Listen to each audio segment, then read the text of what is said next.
ایک عمل تو ان کا یہی ہے کہ 10 محرم کو وہ ماتم کرتے ہیں، ماتم کرتے ہیں۔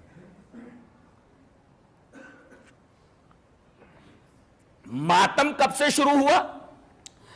291 سال کے بعد۔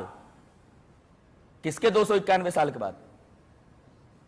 میدان کربلا میں حضرت حسین کے شہید ہو جانے کے 291 سال بعد معز الدولہ دیلمی نے 352 ہجری کے اندر ماتم حسین کو ایجاد کیا کہ حسین کے نام پہ ماتم کیا جائے، اور اس ماتم کا دن اس نے محرم کی 10ویں تاریخ متعین کی۔ ظاہر ہے کہ کربلا کے واقعے کے 291 سال کے بعد سن 352 ہجری کے اندر معز الدولہ دیلمی جب ماتم حسین کو ایجاد کرتا ہے، اس کا مطلب یہ ہوا کہ اس سے پہلے یہ چیز نہیں تھی اور اس کو یہ دین شمار کرتے ہیں۔ ظاہر ہے کہ یہ بدعت ہوئی اور اس حدیث کے بالکل خلاف۔ وان عائشہ رضی اللہ تعالی عنہ قالت قال رسول اللہ صلی اللہ علیہ وسلم من احدث فی امرنا هذا ما ليس منه فهو رد، رواہ مسلم فی کتاب الاقضیہ۔ جہاں فیصلوں کا بیان ہے امام مسلم، وہاں اس حدیث پاک کو لائے راویہ حضرت عائشہ رضی اللہ تعالیٰ عنہ ہے۔ حضرت عائشہ رضی اللہ تعالیٰ عنہ فرماتی ہے کہ رسول اللہ صلی اللہ علیہ وسلم نے ارشاد فرمایا کہ جو شخص ہمارے اس معاملے میں یعنی دین کے معاملے میں کوئی نئی چیز ایجاد کرے تو وہ چیز مردود ہے اور ایسا آدمی بھی مردود ہے۔ یہ روایت امام مسلم کتاب الاقضیہ میں لائے۔ جہاں تک عمل کا مطلب ہے، عمل کے بارے میں دیکھیں، وعن عائشہ رضی اللہ تعالی عنہ ان رسول اللہ صلی اللہ علیہ وسلم قال من عمل عملا ليس عليه امرنا فهو رد، رواہ مسلم فی کتاب الاقضیہ۔ حضرت امام مسلم اس حدیث پاک کو ایسے کتاب الاقضیہ میں لائے۔ حضرت عائشہ فرماتی ہے کہ رسول اللہ صلی اللہ علیہ وسلم نے ارشاد فرمایا کہ جو آدمی ایسا عمل کرے جس کے اوپر ہماری مہر نہیں ہے تو وہ عمل مردود ہے۔ ظاہر ہے کہ یہ نبی کے زمانے کے بہت بعد ایجاد ہوا اور اس کو یہ لوگ عبادت کہتے ہیں، دین سمجھتے ہیں۔ ظاہر ہے کہ یہ دین میں ایک نئی چیز ہے جو نبی کے زمانے میں نہیں تھی، صحابہ کے زمانے میں نہیں، بدعت ہوئی اور اس بدعت کو یہ عبادت کہتے ہیں۔ یہاں تک کہ 10ویں محرم کے ماتم کو تمام عبادتوں سے افضل سمجھا جاتا ہے۔ میں نے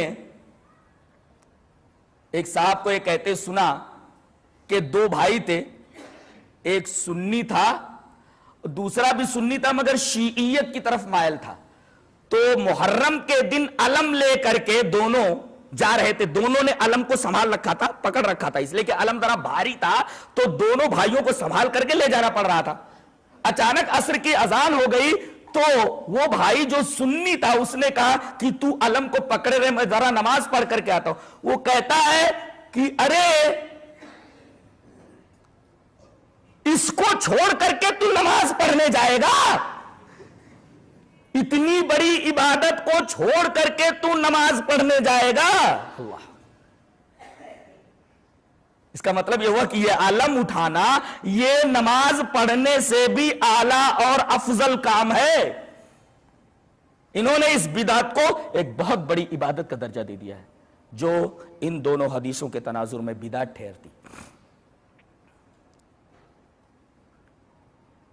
اور اس ماتم کے اندر یہ اپنے سینوں کو پیٹتے ہیں، سینہ کوبی کرتے ہیں، اپنے کپڑے پھاڑتے ہیں، گالوں کے اوپر تماچے مارتے ہیں۔ یہ تمام حرکتیں جائز ہیں؟ آئیے یہ حدیث دیکھتے ہیں۔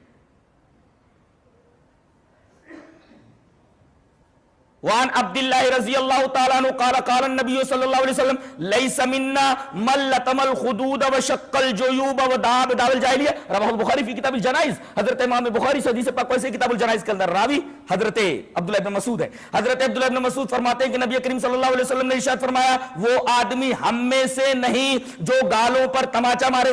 کچھ عورتیں بھی توبہ کرتے وقت کہتی توبہ توبہ توبہ توبہ، یہ گالوں پر تماچا نہیں مارنا چاہیے۔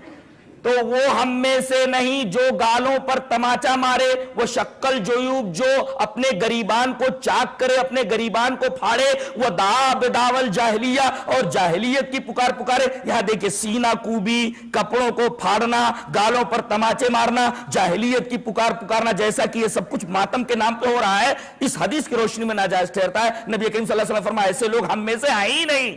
ان کا دوسرا پلیٹ فارم ہو سکتا ہے، اسلام کا پلیٹ فارم نہیں ہو سکتا جو اسلام میں لے کر کے آیا ہوں. اسے امام بخاری کتاب الجنائز کے اندر لائے.